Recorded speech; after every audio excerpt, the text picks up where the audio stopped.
I saw two cartoons in the New Yorker in the last couple months, one just the other day, that spoke to me and I think to the moment.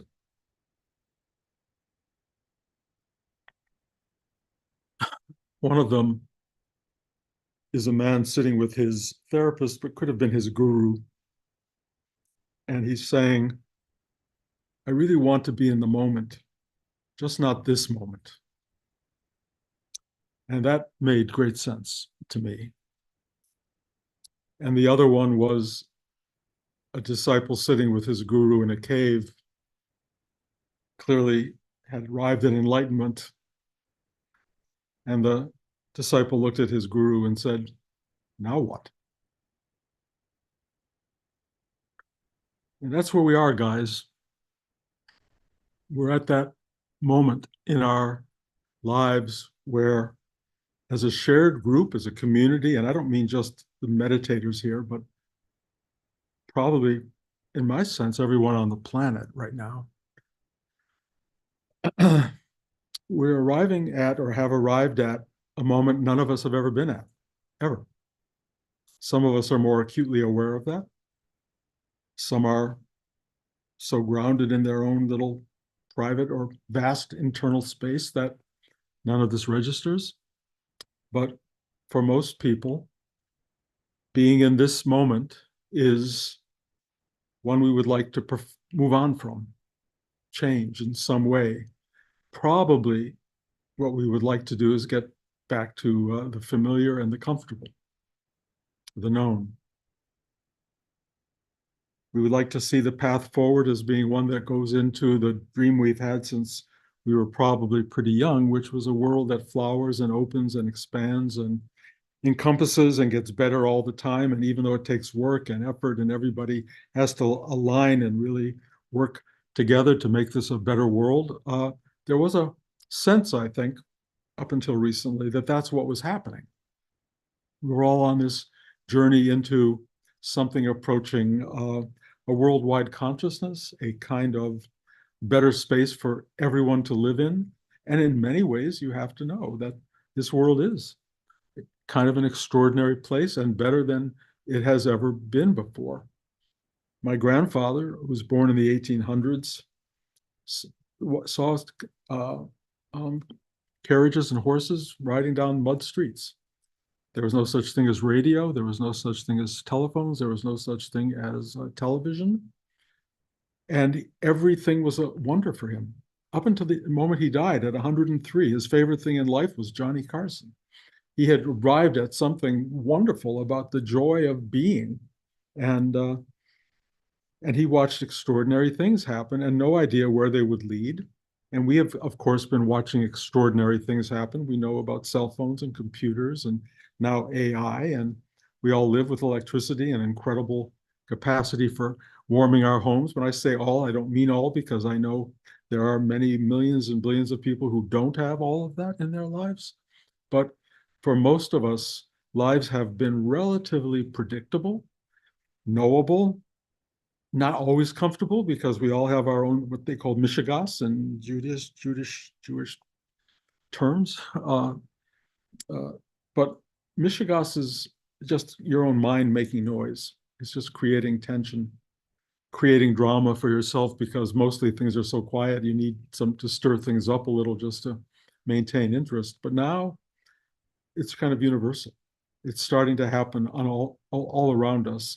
Again, more people are being affected now probably than usual, but there are parts of the world have never it's never been other than what we're talking about right now. So we can't think of ourselves as totally unique and distinctive, but this is a time of enormous newness, and looking forward is hard for most of us or many of us. And looking into the moment is not necessarily comforting. Now, it depends on what you mean by the moment.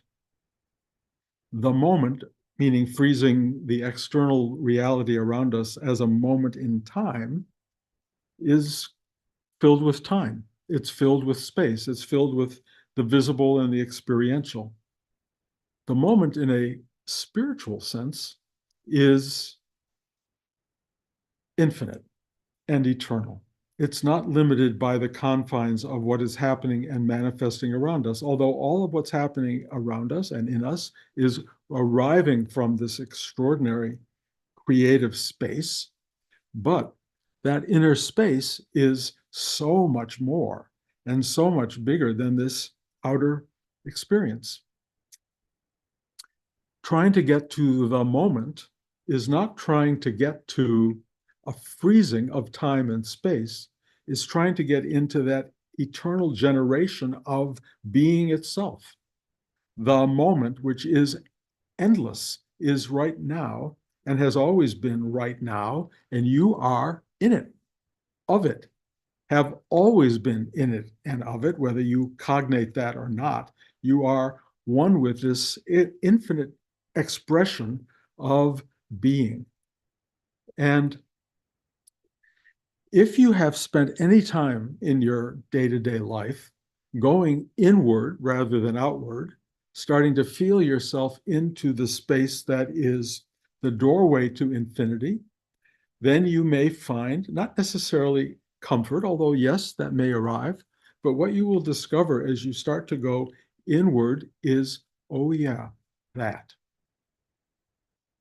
It is an enormous welcoming of your little tiny fragmented being.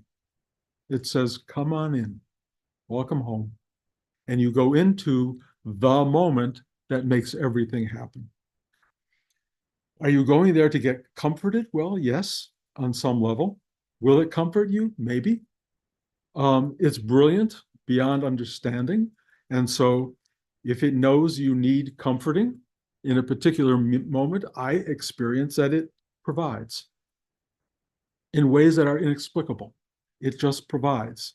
But it does other things, which is that it instructs, it teaches, it deepens, it makes us participants in the vastness of creation. And as a participant, sometimes you learn from being loved and cared for and held, like when you're a little baby. And sometimes your mother puts you down and says, figure it out. Here you go. You're in the crib. I'm not picking you up every time you cry. I'm not. And does that help? Well, you're all walking living examples of what it means to be put down and have nobody come. Nobody's there to pick you up. What do? Well, as a little kid in the crib, those of you who remember or have seen it again, you find the rattle. You go, oh, oh, and you get like entranced by something else that's happening around you. You start to discover how to make yourself happy, how to be entertained by life within that crib formation, the blanket. It's so wonderful. All these things happen, and then you feel wonderful, and then you get bored, and you start to cry again. What happens when you cry again? Well, sometimes your mom or your dad or your big brother or sister comes in and picks you up and you play and everything's fine because crying delivered a response. But sometimes they still don't come and you got to go deeper. You got to find another part of you that surrenders to the idea that nobody's coming. It's up to you. You have to find this deeper quality of assurance and comfort that is resting inside you, but you have to go there and discover it. That is life's journey in many ways. And it goes on through your entire unfolding as a human being. This journey does not end. And my experience, just to humanize all of this, is this. Let's go to the last week. As events of our last few weeks have unfolded in our culture, it has been, in many ways, a journey into a darker space than I like to go. And the newness of it is wearing off, and there is a real sense that, oh no, this is really happening. This is really unpleasant. And it doesn't have an immediate end. If anything, it projects itself way into a darker future. And so my experience has been anxiety and worry and fear for myself, my wife, my friends, my family, for you. And I know anybody who wants to tune into this talk wants to hear, oh, this guy transcends it and he can teach me how to do it and we're all going to be fine. The answer to no, no, I am profoundly human. And what I experience in this journey is, and I've described this a while back because it was an interesting moment for me where I made a very big choice in my life. And I went to the universe and I said, please help guide me in this choice. And it was a very mundane choice, but I said, please help me. And the guys upstairs, as Rudy called them, the voices of greater knowing came back to me and said, not our problem. And that was like, well, help me. I need help. It really at times abandons you. And it's abandoning, and I've talked about this a lot in recent talks, because it's part of development or growth or expansion or deeper learning. Not having somebody come and cuddle you because you're crying is where you've got to figure it out. You have to figure it out. And will there be some occasional moments where somebody will come and help you? Yes. Including something like this class where I can only tell you something opens up. I do not fully understand it, but it floods down through these channels and goes into you. And every one of you gets hugged in a deep and profound way. You had to find your way here. You had to give up a Sunday morning to come and reach for that, but something comes of that. Some days it will not come. Some days you will reach and it won't be there, or literally I won't be there anymore because clearly, I'm getting older and things are moving away and things are changing every day. But for the time being, there is a place to go for a hug and a connection and some infection of new love and a gift, if you will, of something that cares about you. But that will not always be the case. And so if you can't get it from outside, you've got to go to the inside. And when the universe says it's not my problem, that's where the work starts. How do you get through the next 10 minutes, the next 24 hours, the next week, 4 years, 8, 10 years? How do you get through the uncomfortable reality unfolding around you? And I will tell you right now, that problem is, in a sense, universal. It's a collective. We're all in it together. And I don't know how well we're dialoguing about it. I don't know about you and your friends, but most people are just going, I don't want to talk about it. And if you do talk about it, it just makes it worse. So this problem right now of what to do in terms of dealing with the moment you don't want to be in is there are a certain number of choices. One of them is sit quietly, go inside and find a place that will at least give you some quietude and comfort. That you can do. If it doesn't give you any quietude and comfort, then what can you do to redirect, re-examine, refocus your life so that you can start to function well in the world around you when it is in chaos and not playing the game and the cards that you want to play? What do you do? Well, as the universe said to me, not my problem. You got to figure it out. You have to figure out, what do I do now? Well, one thing I have discovered is what you want back from the world, which often doesn't come back to you. What you want is for people to call you, come over, do this, do that, write you letters, whatever it is you wish would happen to you, and it's not happening. And we all have that, I think. What's the solution? Christian teaching, Christ on the cross, do unto others as you would have them do unto you. Well, actually, that was Sermon on the Mount, but the idea that it's not about you. Do the thing that you want to somebody else. Call someone, write someone, reach out, make a cake for someone, bake some cookies. Do the thing in life for others that you would like them to do for you. It is astounding. And I get these little messages in my head that say, call someone. I go, really? But like, what? They don't tell me, do it tomorrow. They say, call someone. And I do. And I call people and they go, oh my God, this is exactly what I needed at this moment. I'm not a psychic, but that's what happens. And I think you will find the same thing. If you reach out, instead of thinking, why does nobody call me and I'm so sad and life's so terrible, be the fix. Be the thing that corrects life.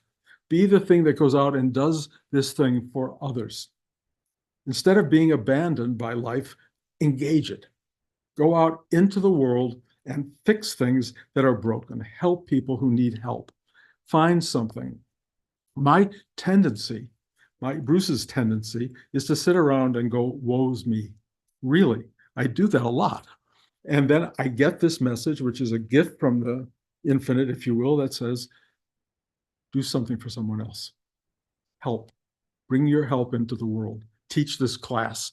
You know, you must think I get up on Sunday morning so excited to teach this class and see everybody. I get up and go, oh my God, how can I do this? I don't know what I'm going to say. I don't know how I'm going to do this. I don't feel the energy.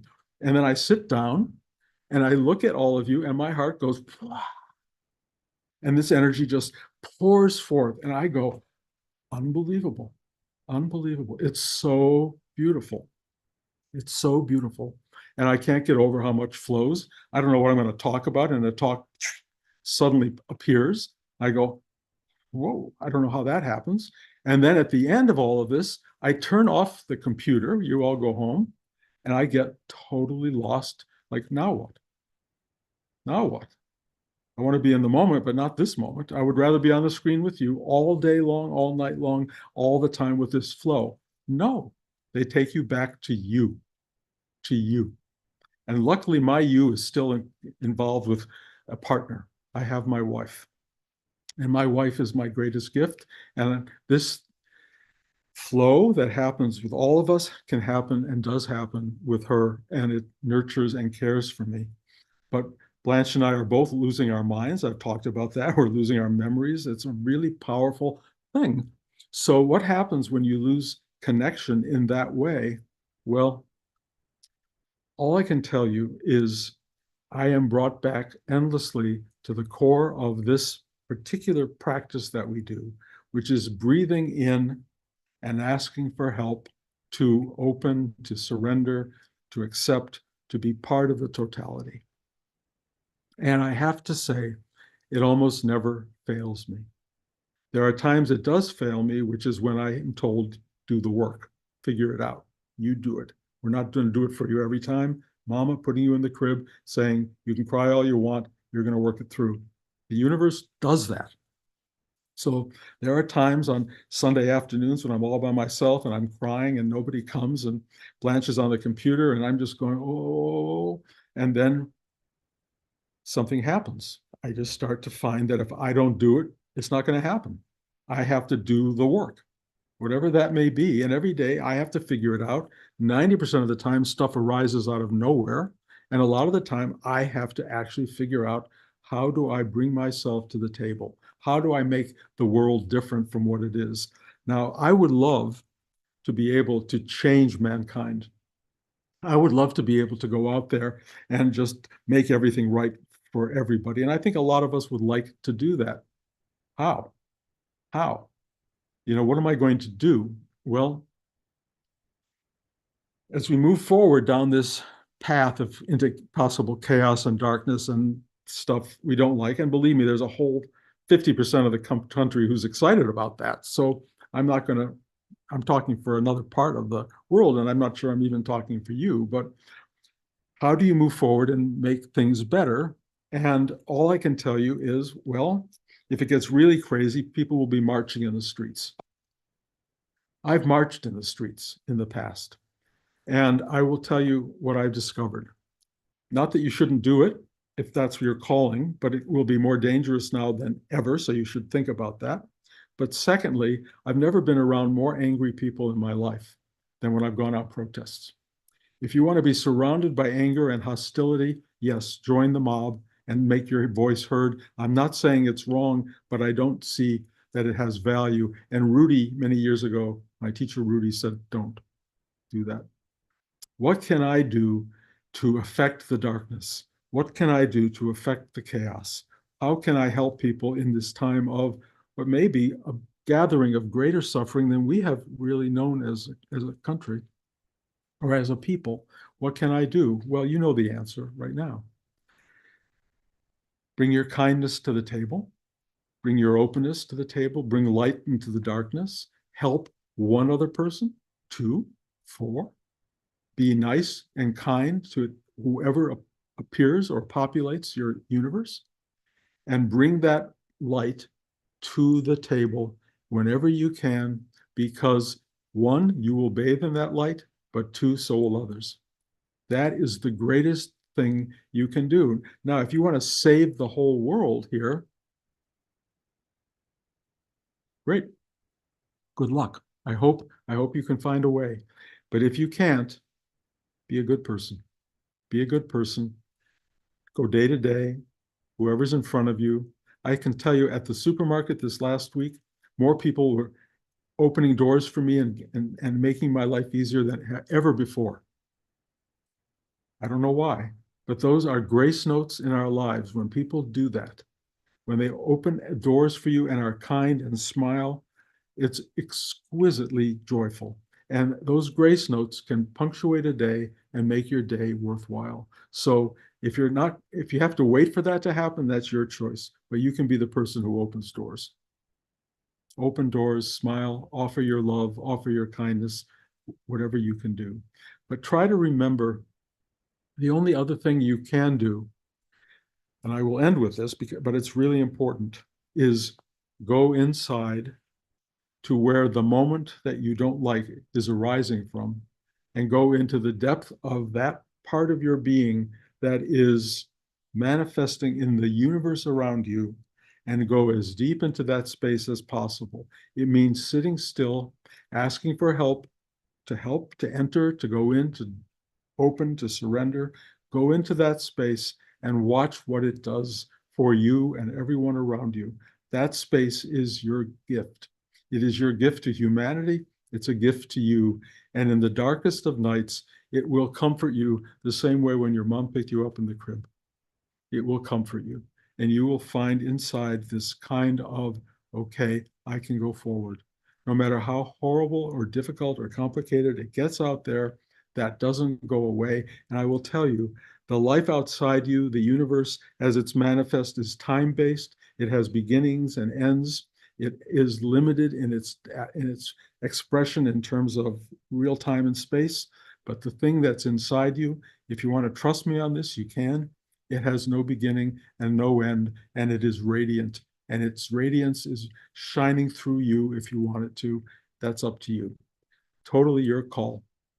And I recommend it as a place to go when you're suffering and don't know what to do next. It will help you. One final thing, I think. For some reason, these talks in the last 2 weeks have gone. The algorithm has spread them around to more people than have been ever gotten them before, and so many people are coming to a talk like this with no understanding of who this person is that's talking, where I'm coming from, why I'm doing any of this, what the practice is that I come from. It just speaks to people in a kind of more of an abstract way. Mostly my talks are for my students who have been with me for decades, but for people who are discovering this, if you want more of a sense of the context of what this all is, just go to this site that I have called brucejoelrubin.com, brucejoelrubin.com, and that'll give you some context for what all this is if you care. But welcome to all people who are interested in all of this. This talk really speaks to everybody, not just students of this practice. Okay, any questions from anybody? No. That sounds like no. Oh, Jordan, okay. Uh, build on what you said, and that is, I often ask myself, how did I end up here? And then when I take responsibility for that, it's this huge sigh of relief because there's no blame.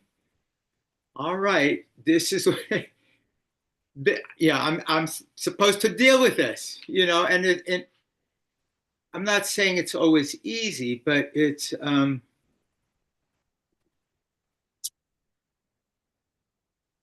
amazing thing not to blame. Yeah. Jordan, I'm steps behind you in some of this in terms of the learning curve. Uh, my body is starting to also give way on many levels. There's, pain and all this stuff going on that there's a kind of why me, and then of course you look at life in general and you go, well, this is everybody. Everybody is going to go through this, and everybody's going to wonder why me, because we're not connected enough to the continuity of life everywhere. Everyone, every person, every family, every society, every part of the universe goes through birth, creation, and dissolution. Dissolution is a process, it's very private, it's very personal, and it's really hard, really hard. And Rudy used to say, I mean, this is all about the work you have to do at the end, which is more than anything else going, yes, I accept this too. Open, lean into your suffering, lean into the difficulty, because it's not yours alone. It is our collective suffering. And if we have somebody around to hold our hand doing it, like giving us a hug, that helps a lot. But if you don't have somebody, you luckily have Lynn and wonderful children and grandchildren to give you lots of hugs, but not everybody has that. But you do have the ultimate hug of existence, which comes from inside. But it's hard to get that if you aren't connected to it, if you're not aware of its presence. And being aware of its presence is a life's practice. It's a life's work. It's going into the infinite instead of just being out in the finite. The finite's not going to take care of it for you. It's too limited. It's too short term, and it will not clarify. You get to the end of life and you go, what was that? Why? And I've had a really, really wonderful life. I mean, very expansive and a lot of stuff, that went on. But now it's coming down to what's this? What's the, I'm living in a house and, there's nothing much going on and it's very simple. I don't have a job to go to. I don't have a calling anymore. It's just, what is this? And the quietude of my being says, just be, just be. Look at the world, be part of it, be there, and shine the light that you have left to shine. That's all the message I get. And trust me, we're all going to get that. And then there will be a point where we are abandoned because, the great teaching of Christ is, why have you abandoned me? And then the discovery that, forgive those who care, who know not what they do. Take your suffering and be forgiving to everybody, because everybody's going to hang on that cross. Everybody, including us. And we're all going to go, why have you abandoned me? And the teaching will always be the same. Forgive those because they know not what they do. So, Yeah, that's a really profound nugget. well, I mean, it's there for a reason. And I'm not doing the quote quite right, but I do know we're not in this alone. Every one of us is going through this. Every one of us will go through it more. And either we figure it out and are gracious in our departures from this world, or we're not. If you're not suffering for no reason, if you are suffering with greater purpose. But how do you speak to that as a human being? When you're suffering, you're suffering. You were in my bed last night with my neuropathic pain in my feet. You're not sitting around saying, "Oh, thank you, God, for my pain." What do I do with this? And I have to teach tomorrow. How do I do this if I can't sleep and I'm in pain? It doesn't care. It just says, this is how it works.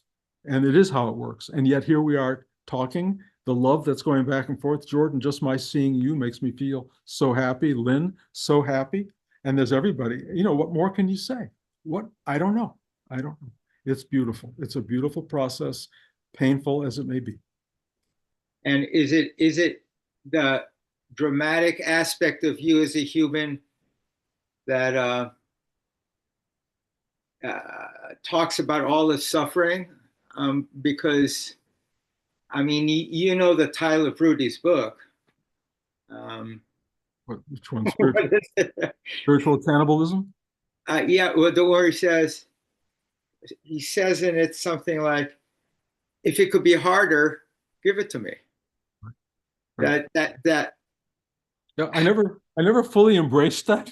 You know, I wanted it to be easier, but I am really getting it now. He said, if it could be harder, give it to me because it must be wonderful. yeah. I am not yet at the wonderful space, but I get the learning curve, and it goes through suffering. It just does. And at the end, it's really big. And yet we have this attunement with each other. And trust me, that is an exquisite thing. And we're lucky to have it. I think that's it, right? Too much talking. I love you guys so much. Next week, You. in-person class here, and on Zoom as well. So we'll see you all then.